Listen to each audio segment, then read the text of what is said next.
కనీసం మా డిమాండ్కు సమాధానం చెప్పకపోయినా మీరేమి ఇస్తారు, మీకు స్పష్టత ఉందా అని అడుగుతున్నా.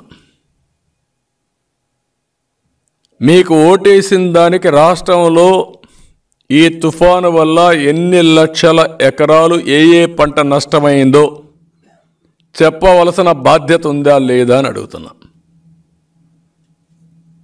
అది కూడా బాధ్యత తీసుకోకపోతే ఈ ప్రభుత్వాన్ని బంగాళాఖాతంలో కలపాల్సిన అవసరం ఉంది.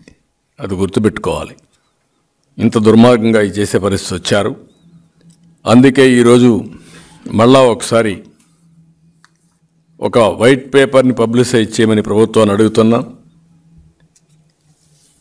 డ్రౌట్ వల్ల ఎంత నష్టమైంది, ఈ తుఫాన్ వల్ల ఎంత నష్టమైంది, మీరు ఎంత సబ్సిడీ, ఇన్పుట్ సబ్సిడీ కానీ క్రాప్ ఇన్సూరెన్స్ అమౌంట్ కానీ వాళ్ళని ఆదుకోవడానికి ఖర్చు పెట్టిన డబ్బుల వివరాలు చెప్పాల్సిందిగా మరొకసారి డిమాండ్ చేస్తున్నా.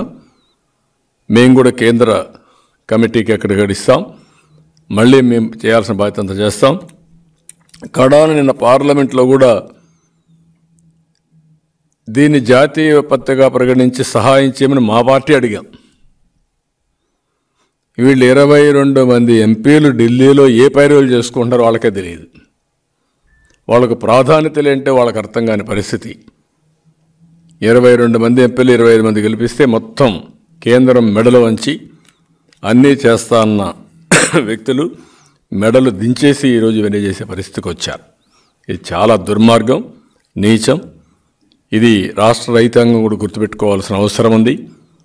ఇలాంటి దుర్మార్గమైన ప్రభుత్వం మీరు కష్టాల్లో ఉన్నప్పుడు మిమ్మల్ని కనీసం పరామర్శించే తీరిక కూడా లేదు వీళ్ళకు. ముఖ్యమంత్రి విన్యాసాలు మీరు చూశారు. కార్పెట్ వేసుకొని పరామర్శించే పరిస్థితి. అంటే ఆయన పుట్టంగానే కార్పెట్లో పుట్టాడు, ఇంకా ఆయన ఎక్కడ కిందన కూడా దిగలేడు అనమాట. అలాంటి ముఖ్యమంత్రి మనకు దొరకడం దౌర్భాగ్యం. వ్యవసాయం అంటే తెలియదు, అందుకే అన్నాడు, దాంట్లో ఆశ్చర్యం లేదు. ఆలుగడ్డకు ఉల్లిగడ్డకు డిఫరెన్స్ తెలియదు. అలాంటి అన్నీ కూడా మాట్లాడే పరిస్థితి, అపహాస్యం అయిపోయే పరిస్థితి వచ్చింది. అంటే అది తెలుసా తెలియడం అంటే వ్యవసాయాన్ని ఇంత చిన్న చూపు చూడడం చాలా దౌర్భాగ్యం. చాలా దీన్ని తీవ్రంగా ఖండిస్తున్నా, గర్హిస్తున్నా.